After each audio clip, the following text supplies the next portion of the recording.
S'est-il passé quelque chose le 14 mai 2020, oui ou non?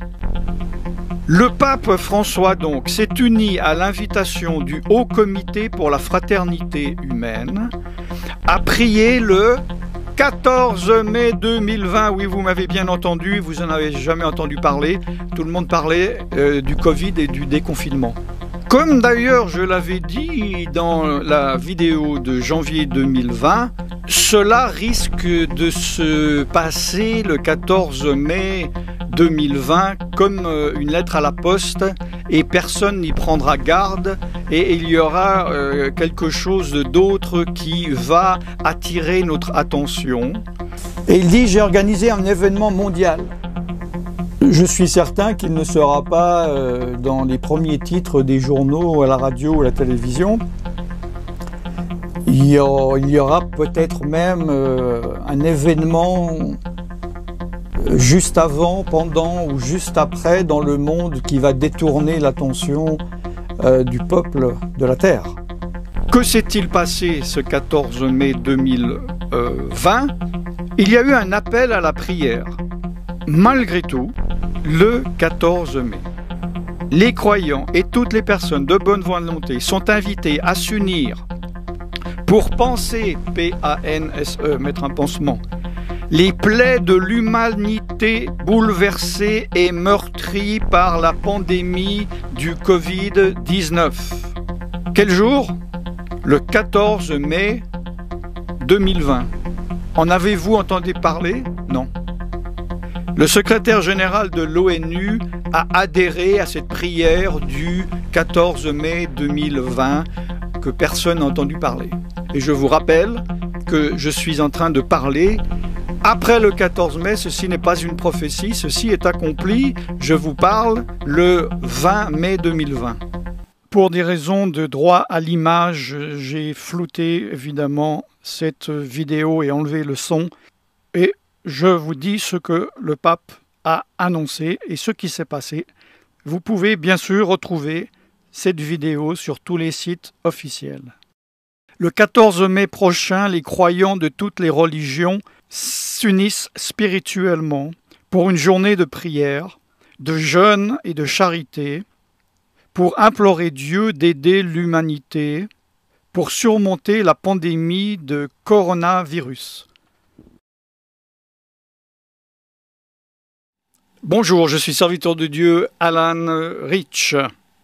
Pour une petite récapitulation, en janvier 2020, j'ai fait une vidéo expliquant que le 14 mai 2020, le pape allait activer le nouvel ordre mondial.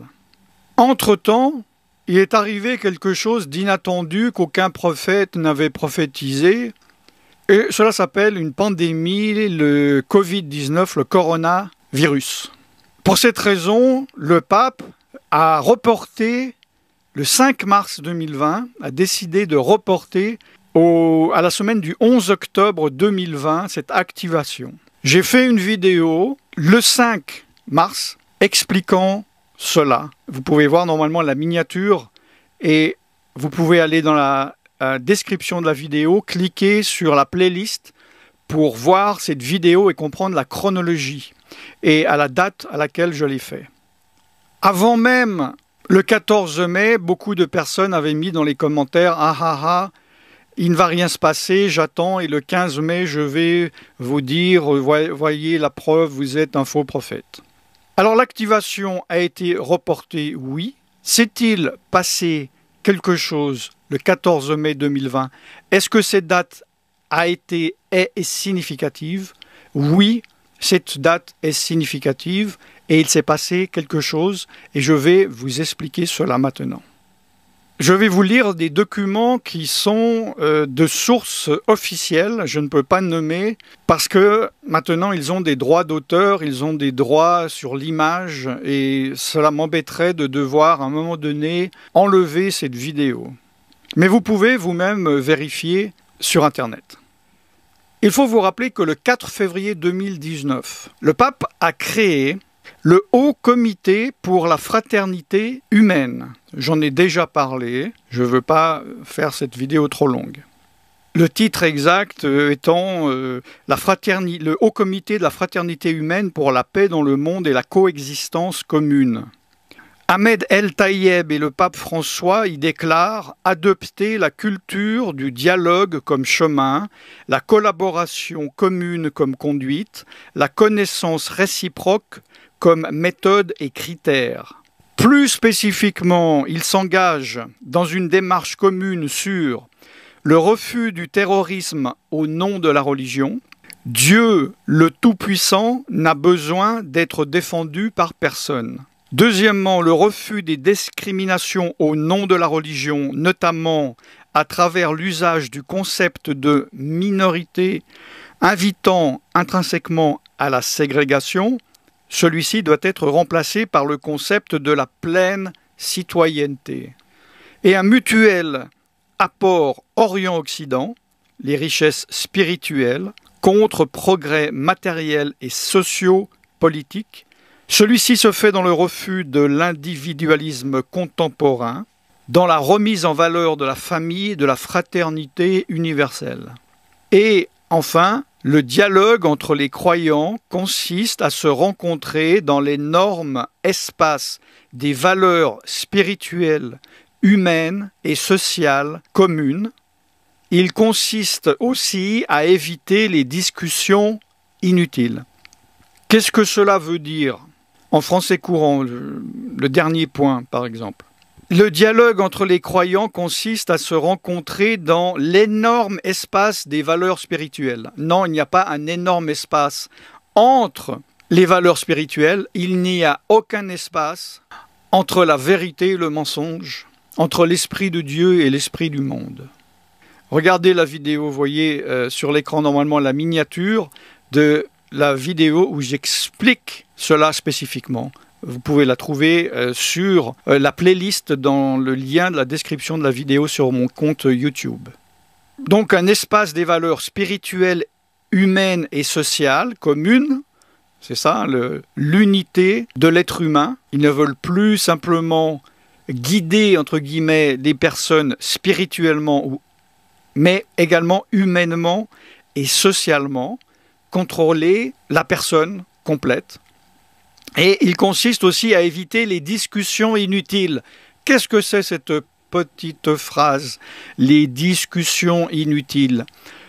Eh bien, c'est les genres de discussions Dieu a un fils ou Dieu n'a pas de fils, par exemple. Vous pouvez trouver plus de renseignements sur le Haut Comité, sur même Wikipédia. Comme d'ailleurs je l'avais dit dans la vidéo de janvier 2020, cela risque de se passer le 14 mai 2020 comme une lettre à la poste et personne n'y prendra garde et il y aura quelque chose d'autre qui va attirer notre attention. Et il dit « J'ai organisé un événement mondial ». Je suis certain qu'il ne sera pas dans les premiers titres des journaux, à la radio ou à la télévision. Il y aura peut-être même un événement juste avant, pendant ou juste après dans le monde qui va détourner l'attention du peuple de la Terre. Je fais cette vidéo là où je vous parle maintenant le 20 mai 2020. C'est-à-dire 6 jours, si mes calculs sont bons, après le 14 mai, je mettrai en ligne, je pense, avant, j'espère, le 25 mai. Il faut que je prenne le temps pour faire le montage. Que s'est-il passé ce 14 mai 2020? Il y a eu un appel à la prière, malgré tout, le 14 mai. Et nous voyons sur le site officiel dont je ne veux pas parler, je lis, les croyants, quand il est dit les croyants, nous en sommes déjà au stade des croyants interreligieux, de ceux qui croient en quelque chose. Les bouddhistes, les adorateurs de l'oignon, les chrétiens, etc., etc., et j'en passe. Les croyants et toutes les personnes de bonne volonté, j'ai déjà fait la traduction, toutes les personnes de bonne volonté sont dans le nouvel ordre mondial les personnes qui ne sont pas croyants, qui sont éventuellement athées, mais qui veulent participer au nouvel ordre mondial. Hein, donc chaque fois que vous entendrez ceci en politique et dans ce nouvel ordre mondial, sachez de qui il parle. Les croyants et toutes les personnes de bonne volonté sont invités à s'unir pour penser, P-A-N-S-E, mettre un pansement, les plaies de l'humanité bouleversée et meurtrie par la pandémie du Covid-19. Quel jour? Le 14 mai 2020. En avez-vous entendu parler? Non. Le cardinal, que je ne nommerai pas, revient sur l'appel du Haut Comité pour la fraternité humaine qui a reçu le soutien du pape. C'est normal, c'est lui qui a créé ce Haut Comité. Le pape François, donc, s'est uni à l'invitation du Haut Comité pour la fraternité humaine à prier le 14 mai 2020. Oui, vous m'avez bien entendu, vous n'en avez jamais entendu parler. Tout le monde parlait du Covid et du déconfinement. Ceci pour la fin de la pandémie du Covid-19. Le Saint-Père, je ne fais que lire, au terme de la prière, le 3 mai 2020, a salué cette initiative, rappelant que la prière est une valeur universelle. Alors beaucoup d'entre vous disent, ben oui, est-ce que vous êtes contre la prière? Oui, je suis contre la prière à des dieux, D-I-E-U-X, à des principes, à des valeurs, à des dieux autres que le seul Dieu, le Dieu de la Bible, le Dieu d'Israël, le Père du Roi des Rois et du Seigneur des Seigneurs, Yeshua, Jésus-Christ.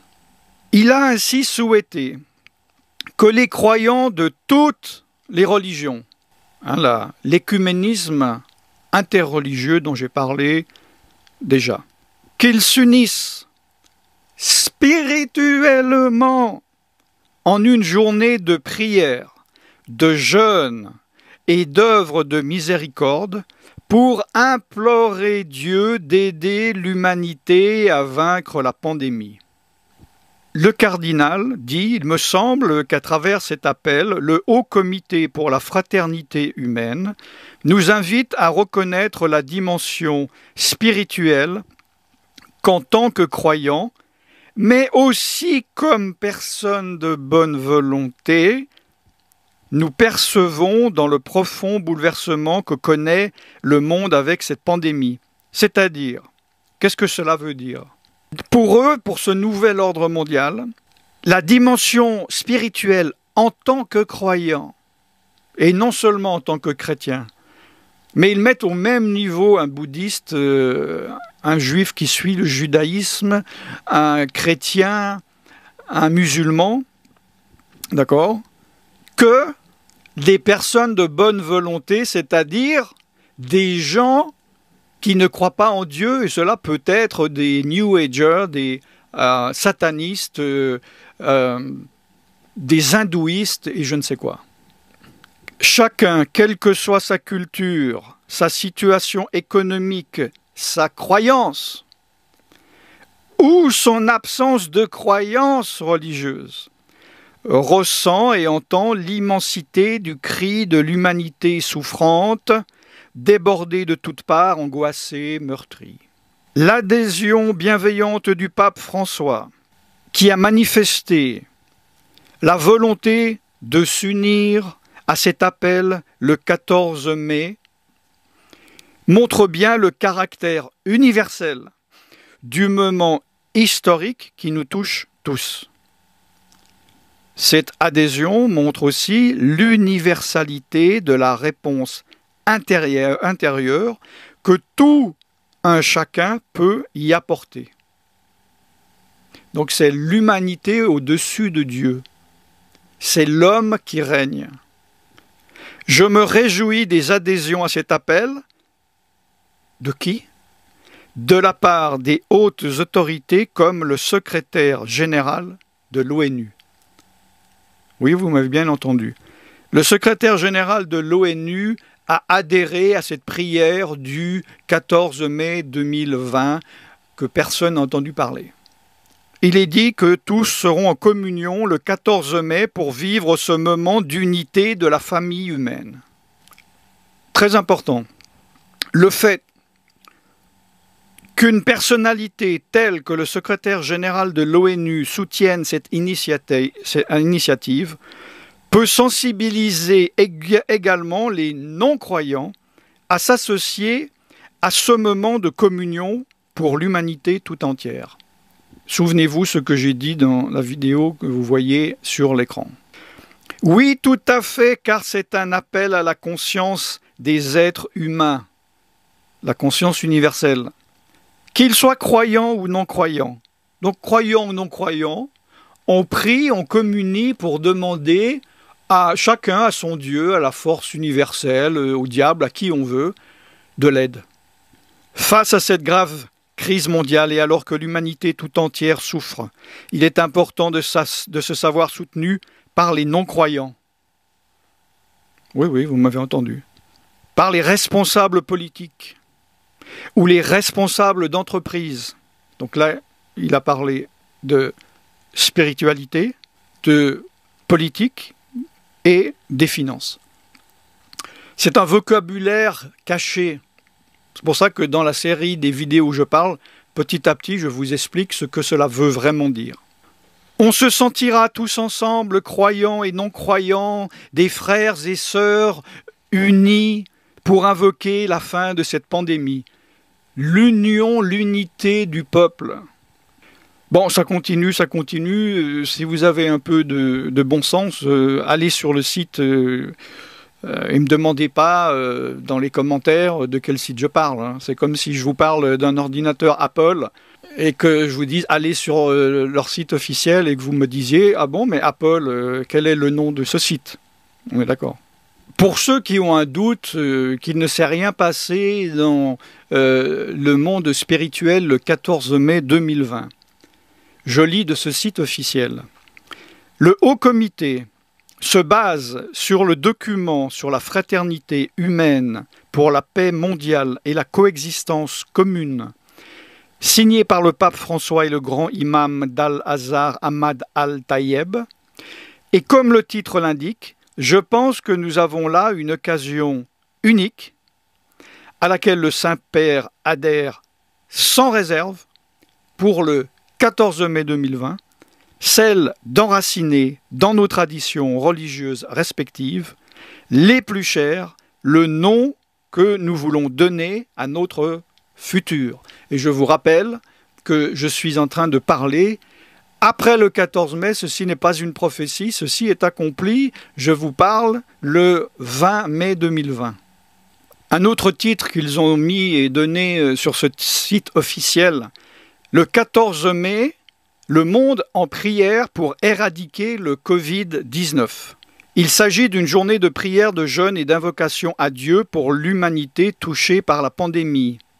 Dans une vidéo réalisée en plusieurs langues, le Haut Comité pour la fraternité humaine invite les frères qui croient en Dieu, le Créateur, à consacrer la journée du 14 mai à un moment de recueillement afin que le Très-Haut puisse se tourner vers le monde qui est confronté au grave danger du Covid-19 et afin qu'il puisse préserver l'humanité, l'aider à surmonter la pandémie, à rétablir sa sécurité, sa stabilité, sa santé et sa prospérité, et à rendre notre monde, une fois cette pandémie éliminée, plus humain et plus fraternel.